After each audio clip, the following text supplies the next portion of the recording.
Wrestling fans, here we are. Tonight, the place is finally cleared out. It was packed. The NWA World title was on the line that we've been telling you about. I got to thank Billy Corrigan from the National Wrestling Alliance for allowing me to team up with him to allow Trevor Murdoch to defend that gold title, that 10 pounds of gold, the National Wrestling World Heavyweight title here in St. Louis. Thank you, Billy. Thank you to all the fans that came out. Thank you to the St. Louis Sports Hall of Fame. Thank you to the Muchnick family, the Garagiola family, the Matisic family for being here as their loved ones was inducted into that Hall of Fame. Ed Wheatley, the Wrestling at the Chase book, thank you. Thank everybody who came out. SICW came up a little short tonight, but Trevor Murdoch showed why he is the world champion. Attila Khan gave it his all. Travis Cook gave it his all, but Trevor Murdoch, that's why he's the world champion. Now let's take a look at this week's episode of All-Star Wrestling. Hello SICW fans, I'm Drew Abbenhouse, here with Herb Simmons for another episode of SICW All-Star Wrestling. We've got a big one for you today with a huge main event. Our TV main event on this episode is going to be the Iron Man Ken Casa, of course representing the Travis Cook organization, one-on-one with Flash Flanagan. And you know Flash is going to be out for revenge. We also have the Big Texan meeting Mauler McDarby in a rematch from a recent house show. It was a tremendous back-and-forth match. They're going to go after it again today.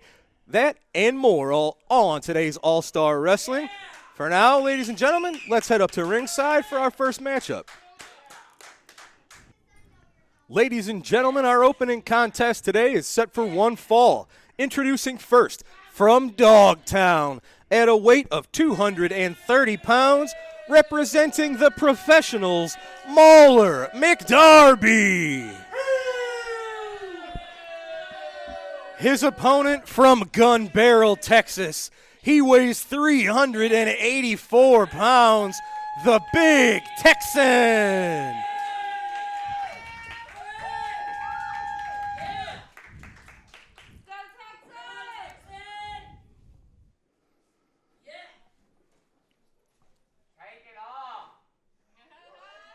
All right, Big Texan. Preparing for combat, referee Danny Thomas making sure both men are legal and ready to go.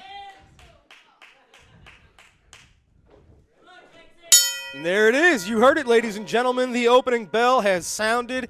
It is the Big Texan in the jeans and the black singlet taking on Mauler McDarby in the black and green. That was a heck of a collar and elbow tie-up. That might have been a little ambitious on behalf of Mauler McDarby. And that's exactly why Mauler giving up about 150 pounds in this match.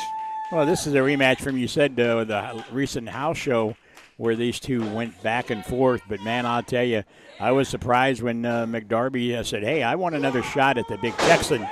I would have thought after that lariat that he delivered on him, he wouldn't want any of that. And look at that. That's how we open this one. Big Texan just bullying Mauler, tossing him around. Oh, look at this. Once somebody like Big Texan gets both arms around you, you're kind of, what do you do? I mean, what do you do? Well, you know, both of these guys have got years of experience. That's it. You know, Mauler, whoa, big bear hug. Absolutely. Mauler McDarby probably knows better. He's going to have to rely on, I hate to call it smarts, it's more like underhanded tactics. You don't want to encourage cheating.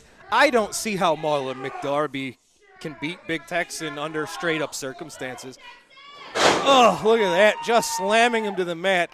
Mauler McDarby, he is a crafty one. He's experienced as anybody, but I just don't know how you can overcome such a size advantage. No, you just, you know, and plus, you know, McDarby has been part of that professional group for a long time. And, you know, once you get in the act of counting on that partner being there all the time, that may throw him off the game. That's a really good point. Mauler McDarby has nobody to turn to if he needs a breather or if he just needs a little bit of a refresh. Ugh, can you imagine what a side headlock from the Big Texan feels like? Yeah. Look at it. Nice go behind. And now, once again, just wraps him up. You don't see too much scientific wrestling from old Tex, but there was a But look at this. McDarby trying to get his arm down in between there, but like you said, the power of a guy the size of the Big Texan. Talking about the power of the Big Texan, something we've seen here on All-Star Wrestling and at our recent house shows in recent months is one of the most devastating new maneuvers anywhere around here, the lariat. It's not a new maneuver in wrestling, but the Big Texan has mastered it. And fans that have seen the Big Texan throw this lariat that he's picked up in the last 3 to 4 months, I'm surprised it doesn't decapitate people, break necks. Oh, without a doubt, and that's what I said. McDarby has felt Oh, that. there you go. McDarby just biting him right on the bridge of the nose to break that bear hug. Look at that. Mauler, using some that's like almost some British wrestling type of escape. But it worked. It worked. And like I said, you can't count a McDarby out. I mean, he has years of experience. And all it takes, Drew, is, just a 1, 2, 3, and you got a victory. Absolutely. You don't have to kill him, man. You just have to put his shoulders to the mat for 3 seconds. And Mauler McDarby is certainly capable of that. He's got him on his knees now. Now he's taunting him. Now I don't know if that's a smart thing to be doing. Single arm DDT sends Texan face first into the mat. Oh, look at this. That's an aggressive Mauler McDarby. That's exactly what he's going to have to do to stand a chance against such an oversized competitor. We've seen the professionals and Big Texan recently. There's been run-ins, there's been back and forths, and I think this is all leading to a showdown. We recently saw the team of Outlaw Country, Big Texan and Tyler Bodine, teaming up here on All-Star Wrestling. And I think once Tyler Bodine returns to town, him and Tex have a little bit of a score to settle, a showdown, if I dare say, with the professionals. Well, and that's what makes this match so important. Oh, he got 1, 2, and look at that. Tex had both legs hooked, but Mauler McDarby. Well, you were just talking about how a guy McDarby size can overcome Texan. It just shows you right there. If you got that intestine of fortitude going on, you can do a lot, and he's holding his own right here against the Big Texan. Absolutely. And one thing about the professionals, they might fight a little dirty every now and again, but they've never really backed down from a fight.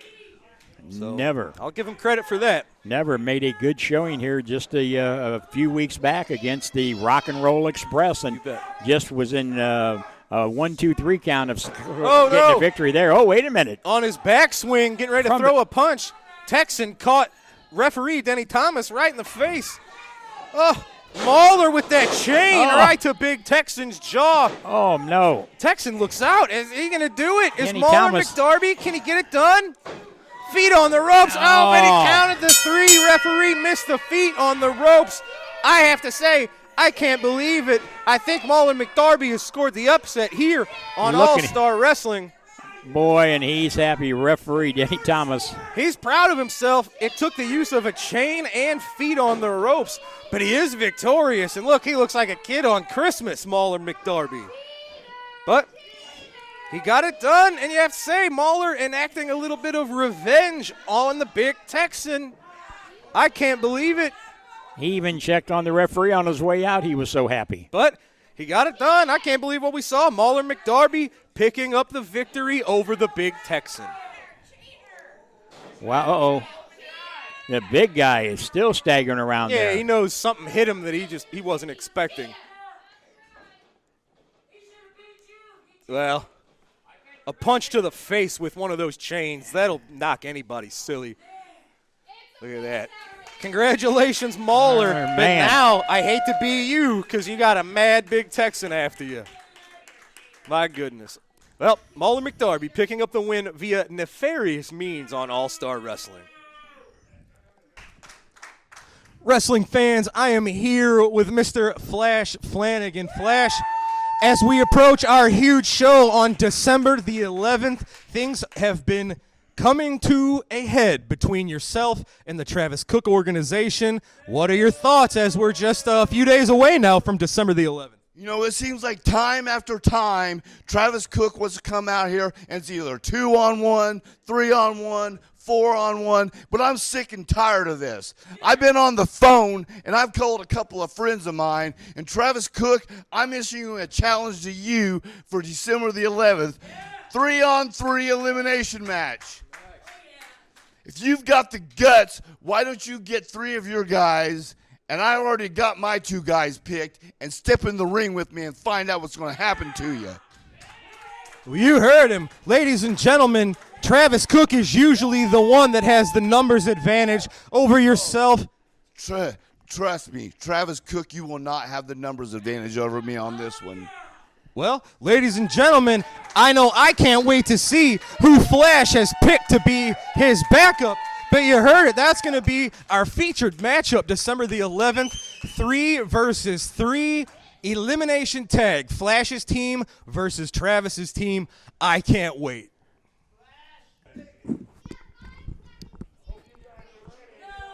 Nope, it's me and you. Oh, wait a minute, this one. Where's the referee? Well, Where's ladies the and referee? gentlemen, Flash Flanagan, he wasn't even waiting for the ref. This is our main event here on All-Star Wrestling. It's Ken Casa taking on Flash Flanagan. Flash Flanagan, he's so angry with the Travis Cook organization. He wasn't waiting for the match to start. Flash bringing the attack straight to the Travis Cook organization. Big clothesline to Ken Casa. Well, Nick Wright, now we're a little bit late there, but there's the official bell. Well, I think that just shows you the Flash Flanagan, the anger he's got against the TCO. Absolutely right. He wasn't waiting for a ref. He wasn't waiting for Casa to get his jacket off. I don't know that Flash is here for a match so much as a fight. You hear him. Oh, big chops. You hear him. He's talking directly to Travis Cook. He said, Travis, this is for you. Casa whipped into the corner. Oh, got the boot up in time. But a big hip toss from Flash Flanagan, followed up by an arm drag into an arm bar. Very nice. Flash Flanagan is a bit of a brawler, more than a scientific wrestler. But let's not forget, Flash can wrestle with the best of them. He sure can, and look at him. He is staring down Travis Cook, telling him, this is you, Travis, this is you.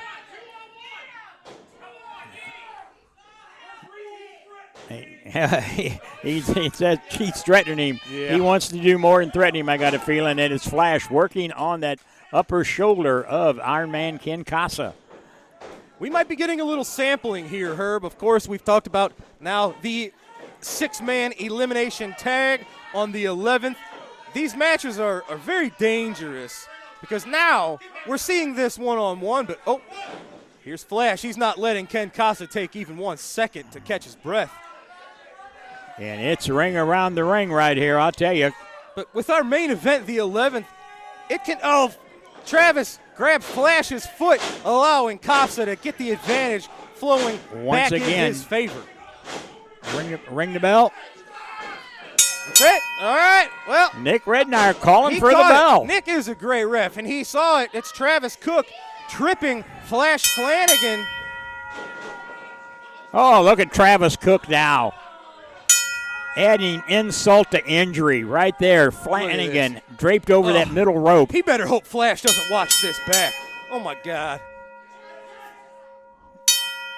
Look at, oh, Flash reversing the Bulldog attempt into a big clothesline. Uh-oh. What's he got in mind? Maybe a pile driver? That's what he's saying. Oh, my God. Uh-oh. Oh, no. Who's that? It's Attila Khan. From behind. Oh. Attila Khan from behind working on Flash Flanagan. Here comes Gil Rogers. Oh, my God. Oh, Travis was trying to get a chair in there. That didn't work out. Gil chasing off Attila Khan. This might be a little bit of a teaser of what we see in the 6-man elimination tag team match. And this is what happens when Travis sees the odds even against him. You saw how quick he pulled his men out of there, and he's got his tail between his legs. kind of running away. This is what happens when he has to fight fair, and that's exactly what's going to happen the 11th. Imagine if Flash gets Travis Cook's team 3-on-1. There's a lot of dangerous situations that can occur in these sorts of elimination matches. And it all happens December the 11th, East Rondelet Community Center. You got it. 6-man tag elimination match. We're not sure who the contestants are going to be on Flash's side. He said he's got his 2 opponents, his men. He wants. It's on. All right, hey. Go ahead. Are you guys sick and tired of seeing Travis Cook out here running in his big mouth? I am sick and tired of this. This has been going on for literally 3 or 4 years. And Travis Cook, you think you've got the best of me? Well, think again. I've been on the phone with 2 of the baddest men I could find, and I promise you, why don't you sit back? You say you've got balls. Well, I say you got a couple raisins down there because you ain't got the guts to get your 3 guys and get in the ring with us. You heard him, ladies and gentlemen. Flash Flanagan is fired up ahead of our huge. I want Travis Cook and any 3 guys he wants to put in the ring with me because I want to get my hands on him. Elimination style till there's 1 man standing. There you have it. You got it. Fired up Flash Flanagan, ladies and gentlemen.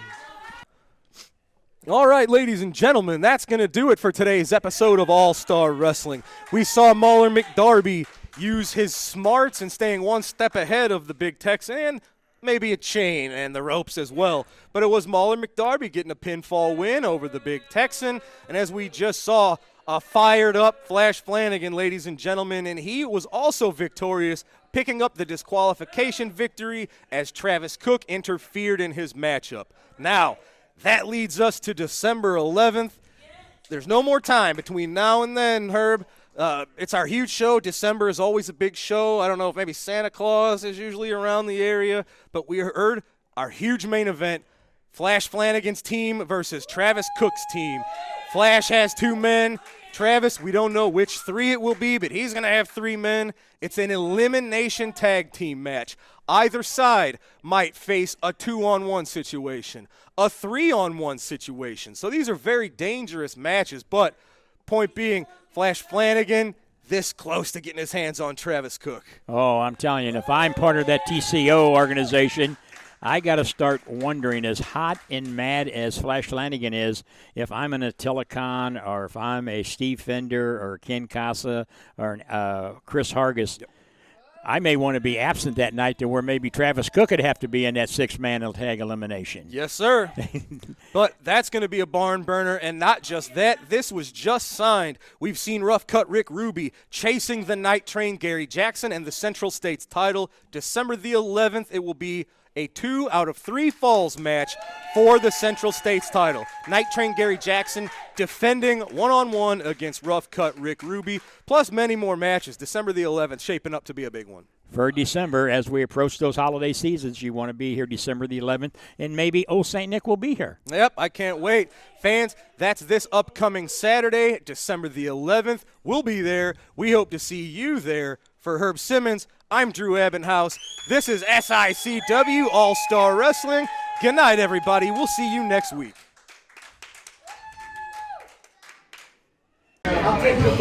Wrestling fans, here we are. I'm with my dear friend, Jerry Briscoe. That's a name that was synonymous with wrestling at the Chase. Jerry Jack Briscoe, some of the best feuds ever with the Funk Brothers. And Jerry, my friend, it's always a pleasure to have you back in St. Louis. But what I want to talk about tonight, you and JBL has got a podcast that is setting the world on fire. Well, Herbie, it's always a pleasure to be here in St. Louis, and working with somebody as Herb Simmons is an absolute pleasure. It's a professional event. When you come, you know you're going to get a first-class entertainment all the way through the night. But thank you for talking about JBL, even though he's a Texan. I'd say like those old Funk Brothers, where I don't know how I always get up involved with Texans, but it's that Texas-Oklahoma thing. You know, one of us got to be smart, and it's the Okie that's the smart one, not the Texan on it. Just like the Funk Brothers, you know. But we got together, And we like to tell, like you like to tell here at St. Louis Wrestling Club, the old stories. Honor the old people. And I'm not saying Stan Hansen hears this, and may call him Stan Hansen an old guy. He's going to come running through those doors and clothesline both of us. Put that lariat on you, yes. But anyway, JBL and I, we tell old wrestling stories by not just me and JBL, but we have the legends on their self, and we got a list of Hall of Famers from top to bottom. So please check us out wherever you get your podcasts. You can get us. Go on YouTube and watch us, and watch those silly commercials too, because they're great. They're great. And so thank you very much, Herb. What's the best day to watch it? We drop Thursday morning at 6 a.m. Eastern time. So I'm not asking, but you know the great thing with these internet things, Watch it you can anytime you tune want. it anytime you want to. So me and JBL really appreciate it, even though he's an egg-sucking dog Texan, just like his cousins, the Funk Brothers. But please, That's another story. That's And we're going to another- get JBL in with us. Can you imagine having JBL come into SICW with Jerry Briscoe and have them sit around and tell some of them stories? I'm telling you, I watched their podcast. It is up here. You wrestling fans, if you want to have some great memories, Jerry Briscoe, JBL, you check them out because you are missing it if you don't. We'll see you next time. Thank you. Wrestling fans, before we close out tonight, in honor of Wrestling at the Chase and the Wrestling at the Chase book we've been discussing lately and the recent defense of the NWA title at SICW, we want to take you back to some classic footage from St. Louis when the NWA champion Harley Race defended the title against Spike Huber. Take a look at this action. The gold belt is handed to referee Chuck Riley by the title holder, Harley Race. And Race squares off with Spike Huber. Spike Huber, what an opportunity for him against a world champion. Race lifts Huber, body slam by the champion. Race right on top of Huber. Oh, small package by Huber. This could be it. He has him all tied up. Oh, at the count of 2, Race pops the leg out. And Race checking with the referee to make sure that he got out of there at 2 and not 3. Race, surprise, looking over.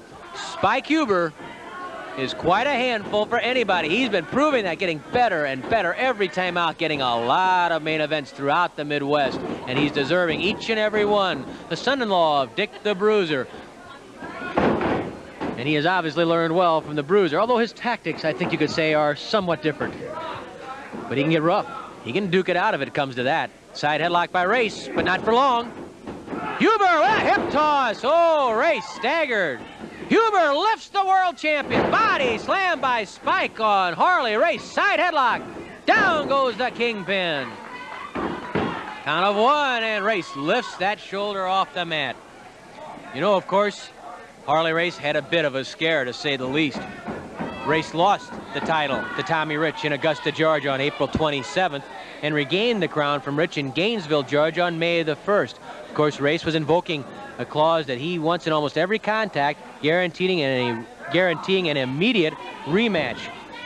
Sam Muchnick flatly refused to give Race this condition for the match with Missouri State King Ted DiBiase. According to Muchnick, such a condition is absolutely ridiculous, and that is a direct quote from promoter Sam Muchnick. Not that Muchnick would not give a dethroned champion a rematch with the new title holder, but it's just that Muchnick feels his hands should not be tied to the date, and that he feels a new champion has a right to get a chance to settle in before he squares off once more with the man he knocked off the throne. So, if DiBiase takes the gold belt from Race, Harley's going to have to wait for any chance to remove DiBiase, and in fact may have to earn the right to a rematch. Race forced Huber to the ropes. Huber tried to turn him. Harley very strong, keeps Huber on those ropes, scored with a knee lift. Huber, though, grabs the head of the champion. Race keeping Huber on those ropes, leaning into him. That's something that is very much underestimated about Harley Race, is his power. He has unbelievable natural strength. If he stays on top of someone and can get the right leverage, I think he can put anybody down with just pure muscle. And Huber, with some muscle of his own, blocks the side suplex and scores with a side suplex of his own on Race. Huber pulling back on the head of Race, and Race groans out, no, he will not submit to Chuck Riley. To me, in a decisive fall, it's almost unthinkable to believe that Harley Race would give up if it meant the gold belt. It could happen, I guess, if there was enough damage done. Screaming and then just silenced as soon as that knee bangs into the head of Huber. They'd love to see Huber put Race away. Huber thrown right through the ropes and out to the concrete floor by Harley Race. Race going out after him. Race knowing he's in a dogfight, and he goes out after Spike Huber. Race pops Huber right in the mouth.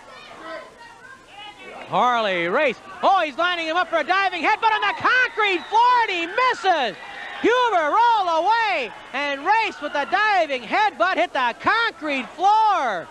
Huber with an opening here. He lifts Race and pounds on the head of Race. You want a battle outside the ring? Don't forget who Huber's father-in-law is. Huber and Race roll into the ring. Race in trouble now after missing the diving headbutt and hitting the concrete floor. Huber pounds on the world champion. He covers the champion, cradles the leg. But Race, oh, is he tough. Race gets away, side headlock. Race throws Huber to the ropes. Flying tackle. Oh! Race trying to leapfrog over the top. A collision and both men going down. Huber and Race colliding right in the middle of the ring. The world champion spotting his prey, crawling towards Huber, but Huber's up. Flying tackle from Huber. Oh, he tried that flying scissors. Race stood tall, trying to block the flying scissors and cracked heads with Huber the second time in a row. They've rammed together, cracking together right in the center of the ring. What a battle this has turned into between Huber and Race. Knee lift by the world champion. Huber down. Race going outside the ring, crawling up on the second rope. On the top rope, Huber spots him, grabs him. Huber grabbing the world champion and throwing him into the center of the ring. Huber dives across Race. This could be it. No, Race throws off Huber. Huber again hits those ropes. Goes beneath Race. Oh, Race blocked it. Lifts Huber to the air. Pile driver. Oh, what a pile driver by Race. Race blocking Huber's move, catching him with a tremendous pile driver. Huber trying to squirm away, but he can't do it. And Race with the pile driver. Oh, what a battle he had from Spike Huber. But Race caught Huber trying to go underneath, lifted him to the air, and scored with a vicious pile driver. Well, that's why he's the champion. Here's Mickey. In 9 minutes and 44 seconds, the pile driver, the winner, the world heavyweight champion.